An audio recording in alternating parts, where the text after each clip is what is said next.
and particularly the differences between the different types. Yeah. I mean, I was looking at a few questions popping up, and it's something that I've become aware of a little bit recently. People are asking, should I fit a Mosfet in my gun?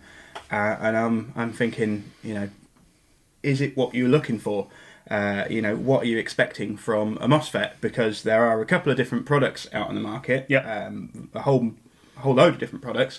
Some advertised as Mosfets, some advertised as something a little bit more advanced. ECUs, trigger controllers, all sorts of things. So we should probably explain to the people that don't know just what a Mosfet is.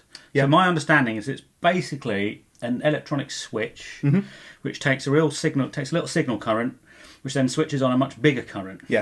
Yeah, so you've got a Mosfet is simply an electrical component. They're found in loads of different things, and what we call a Mosfet that we plug into a gun is a combination of one of these little Mosfet components, some transistors, capacitor, and things like that. And what they do is they work in tandem with the physical switch inside an AEG, two bits of metal that come close together when you pull the trigger to fire up the gun. And instead of allowing the current to pass through these two bits of metal when they move close to each other, this Mosfet has the component in it has a signal wire that kind of monitors if these are closed and if there's current flowing around the circuit. And when current is flowing around the circuit, the Mosfet actually changes from a resistor state to a conductor state, and then allows the full force of the current to flow through. It's almost, so an analogy, it's almost like going from 0 to full throttle instantaneously, rather than having to slowly put your foot down. Yeah.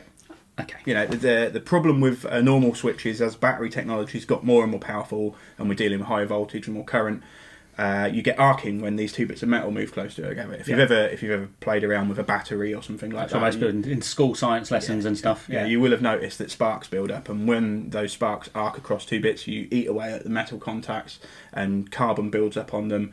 And over time, if that gets bad enough, your contacts will be completely eroded, or they'll be so carbed up that no electricity flows between them, and then. So originally, that was what MOSFETs were for.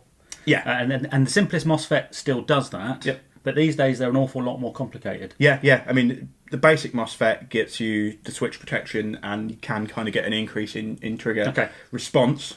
So the next thing they would do potentially is battery protection. Yeah.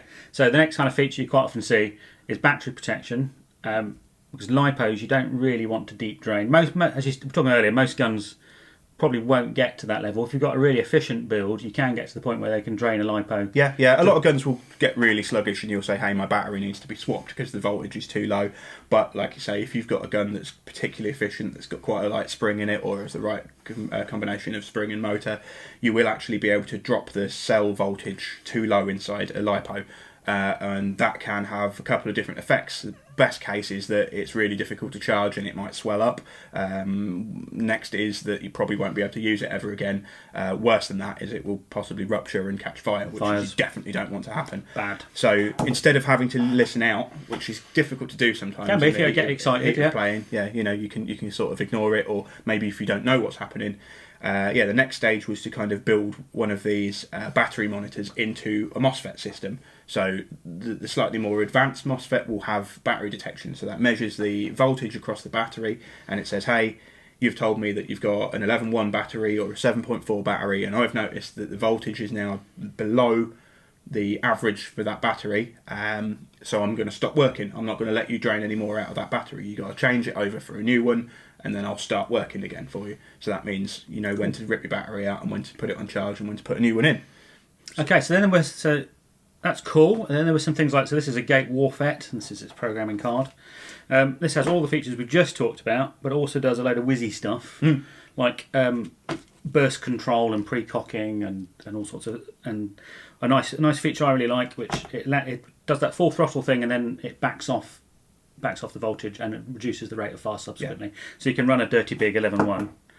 Not worry about creating a turbine of death that kills 30 rounds per second, which kills it and really pisses off the person you've just shot as well. Yeah, nobody likes when that. 17 balls hit them.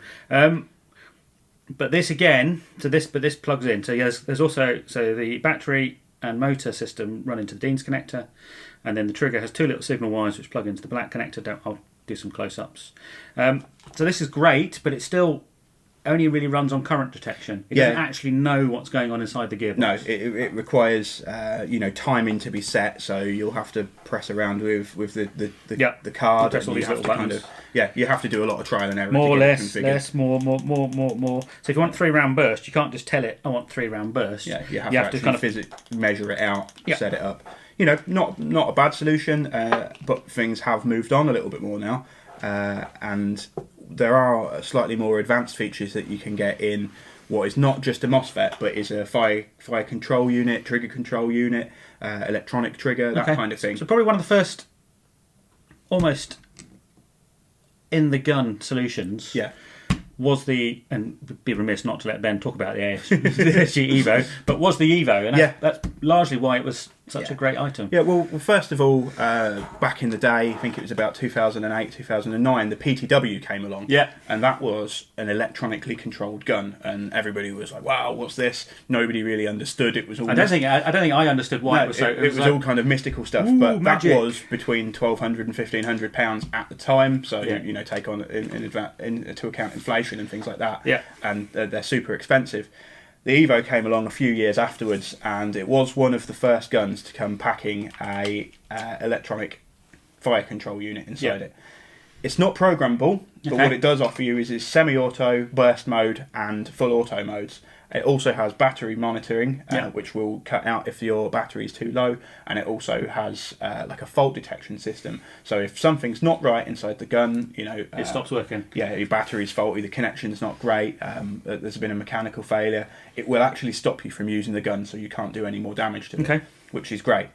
That also takes sort of influence from the ASCU, which was one of the first kind of mechanically interfaced fire control units. So instead of using, like the Warfet, instead of using like timing and fiddling around to get things to work properly, that actually has a couple of switches in it. So you've got your trigger switch, which is just a micro switch, which activates this whole circuit board, lets the current flow through. But it also has another kind of rocker switch in it, which interfaces with the cut-off lever in your gun, which will count how many times your sector gear and how many times the gearbox has gone round. Yeah. So you can say, I want 3-round burst, I want 2-round burst, blah, blah, blah, blah, blah, whatever you want to do, and it will physically record that.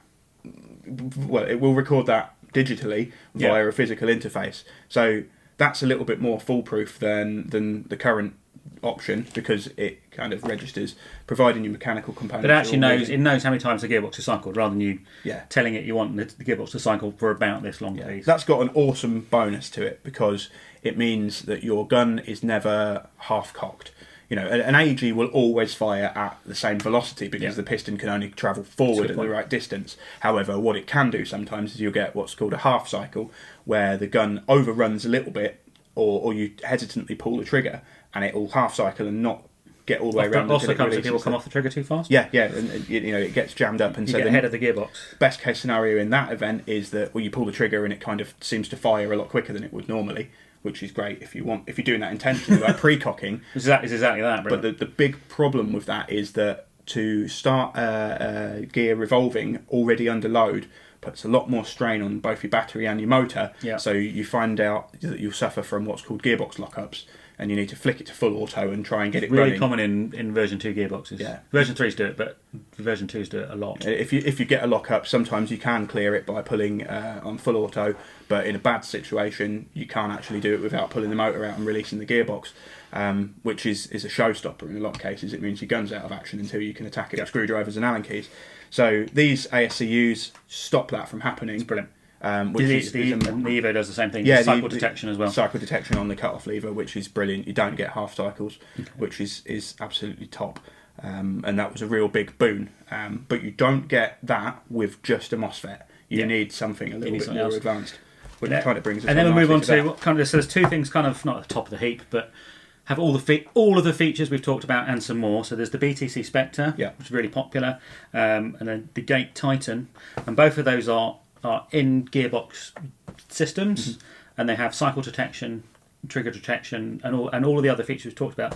I've got a Gate Titan. I've got one, as I've talked about, going into one build, and I've got one in this LCT gearbox at the moment. It's not very exciting to show you because it's all inside here, But instead of using micro switches, the Gate Titan uses optical sensors, which is the next step. This is the next step up. I think we're going to see more guns going that way. There are some issues with those, and if you overgrease your gearbox and you throw a load of grease over optical sensors, they're going to stop working. Yeah. But then you shouldn't overgrease your gearbox anyway. Which is a pretty good point to make. You know, these things are brilliant. I've used them in a couple of different guns, and they do completely change the characteristic of the gun. They enable you to rapidly reconfigure your gun. So if you're at a semi-auto site, you can just bang it to full semi-auto. You'll never get a half cycle. You'll never get a lock up, but you'll never accidentally let rip with full auto and get banned. Yep. Or if you want to, you can change it into a DMR kind of setting where you'll have delays between shots. So if you've got a quick change spring, stick a new spring in there, semi-auto all the way. You can use your gun as a sort of marksman's rifle. Some sites will say they don't want no longer than no more than 2 seconds between shots, less than 2 seconds between shots, and you can tell a Titan to wait 2 seconds as well. Yeah. The other thing, because it's got optical sensors in it, you can change your trigger pull. So a lot of people, reason people like Mosfet, what they think they like Mosfets for, is getting a really responsive trigger. With a Titan, you can have it from barely touching it all the way back to here, or you can shorten it down to almost a millimetre pull. So I have it on just a little bit, so it's safe enough. But it's great, and I can change each of the settings. As we talked about, you change each of the settings on the selector to be whatever I want. 7, because it's got a cycle detector, again with optical, and actually got a cycle detector on it, and it looks at the teeth, shines a beam of light on the teeth on the sector gear. And trips over when it trips, and you absolutely fantastic. I mean, you've got an all singing, all dancing bit of kit there, but let's bear in mind that this is not only they're about the same expense as a starter gun. It says 100. The advanced version about somewhere around £125. Yeah.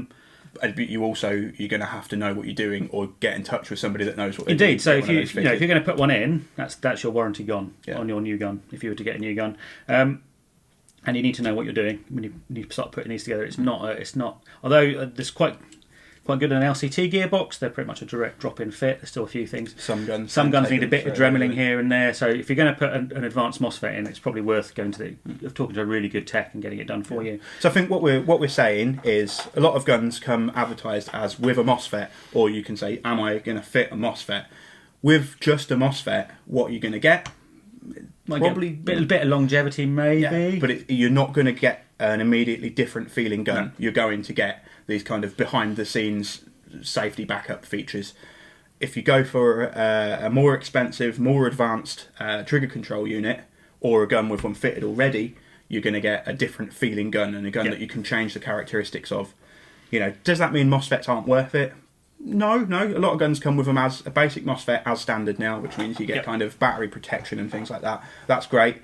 If you're a more advanced user, or you're looking to spend a little bit more money on your gun to make it a little bit more your own, you can spend as much on just one of these tiny components as you can on a starter AEG. But they will change how the gun feels. So the question we see quite a lot is, should I fit a Mosfet? You've got to really ask, what do I want from it? What is it you're looking for? What is it you're trying to achieve? Tom, what do you want from a Mosfet?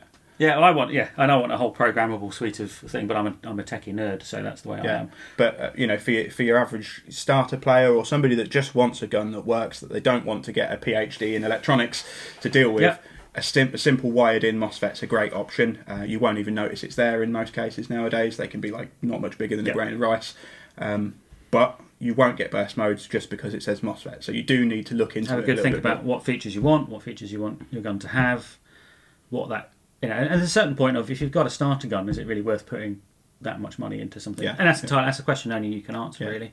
Ben, that's awesome. Thanks for coming in. No worries. If you've got a Mosfet in your gun, what are you using? What sort of features do you like? And what do you think about things like the Gate Titan and the Evo? Thanks for watching. I've been Tom Anvil Hibberd. It's been Ben Webb from ASG. Please like,